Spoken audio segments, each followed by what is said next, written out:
Nous avons fait appel à vous ce soir parce que depuis 30 ans, vous colportez une parole dont le sens n'est pas forcément relayé. C'est un petit peu comme si cette vérité était taboue. Tous les hommes et les femmes qui vivent sur cette terre, Yves Coppens, viennent-ils de la même souche? Absolument, absolument. Tous les premiers hommes sont apparus en Afrique et depuis les premiers hommes, on considère qu'il y a eu 100 milliards d'êtres humains sur la Terre.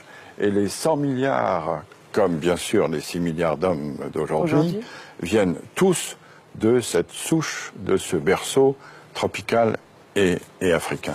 Tous nos ancêtres étaient africains. Tous nos ancêtres étaient africains. Nous sommes tous africains, Karine. Bah oui, moi je le sais en revanche. Ça veut dire que tous nos ancêtres... Je suis comme vous, je suis comme vous. Ça veut dire que tous nos ancêtres, Yves Coppens, en Afrique, il y avait du soleil, tous nos ancêtres étaient noirs? Tous nos ancêtres étaient certainement bruns, parce que, étant donné l'ensoleillement de l'Afrique, et étant donné probablement la peau nue qu'ils avaient il y a 3 millions d'années, ils ne pouvaient pas être autrement que bronzés. Tous les ancêtres, des Danois, des Espagnols, de tout le monde, etc., étaient noirs. Oui. Pourquoi ça ne se sait pas, à votre avis? Vous le dites, vous, depuis 30 ans. Ben oui, mais ma petite voix ne porte pas suffisamment. J'ai une voix confidentielle. J'imagine la tête du monsieur hyper raciste qui est en train de nous regarder, qui fait non, pas vrai. Ouh là, demain, vous allez avoir du courrier. Yves Coppens, en fait, les humains, enfin les préhumains sont partis dans différentes directions depuis l'Afrique. Et puis, pour s'adapter au climat, pour s'adapter à leur environnement, ils ont déterminé des traits qui étaient le plus adaptés, c'est ça?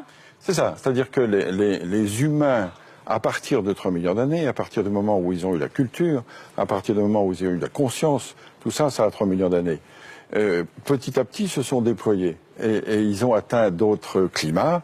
Et petit à petit, se sont adaptés à autre chose. Par exemple, pour aller en Asie, ils ont dû traverser des montagnes très très hautes, très ensoleillées.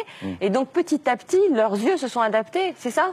En effet, l'œil bridé pourrait être dû à une sélection naturelle de ceux qui avaient la capacité d'accommoder plus que d'autres, parce que chacun sait qu'à de fortes altitudes, la luminosité est insupportable. Et comment est-on passé du noir au blanc? Là aussi, c'est un gradient de couleur, un gradient de coloration, c'est-à-dire qu'avec moins d'ensoleillement, on avait nécessité d'avoir une peau avec un écran moins fort pour que la synthèse de la vitamine D, qui est la synthèse de croissance, puisse se faire. Donc par sélection, ceux qui n'avaient pas la vitamine D, donc les plus noirs, sont restés soit en Afrique, soit se sont éteints. Et ce sont les de plus en plus blancs qui ont pu survivre. C'est une sélection qui s'est faite du noir au plus clair. Si on a un écran de mélanine là où il n'y a pas beaucoup de soleil, la vitamine D ne se synthétise pas et on ne grandit pas. Et du coup, ça gêne évidemment la croissance et le développement de population. Donc le blanc pour vous, c'est pas une couleur? Le blanc, c'est une décoloration. Les blancs sont décolorés pour vous? Oui, je suis un décoloré. Ah oui. Et l'œil bleu, c'est épouvantable ce que je vais dire. C'est un œil qui n'a pas de couleur, c'est le fond qui se reflète. Ah, c'est intéressant. Bah non. Bah si. Merci beaucoup Yves Coppens. Et je voulais ajouter quelque chose qu'on ne sait peut-être pas assez.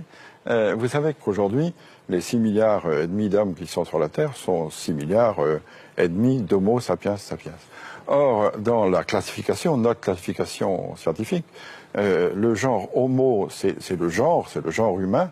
Le premier sapiens, c'est l'espèce sapiens, et le deuxième sapiens, c'est la race. C'est-à-dire on est tous Homo sapiens sapiens. On peut être tous racistes, ça n'a pas d'importance, puisqu'on est tous de la même race. Donc il n'y a qu'une race. Il n'y a qu'une race. Oui. Donc scientifiquement, Yves Coppens, les races n'existent pas. Oui, c'est ça. C'est-à-dire que scientifiquement, les races de 36 000 animaux existent toujours, mais en ce qui concerne l'humanité, il y a pour le moment sur la Terre une seule race humaine, qui est la race sapiens, de l'espèce sapiens, du genre Homo. Merci beaucoup Yves Coppens. Merci beaucoup, José.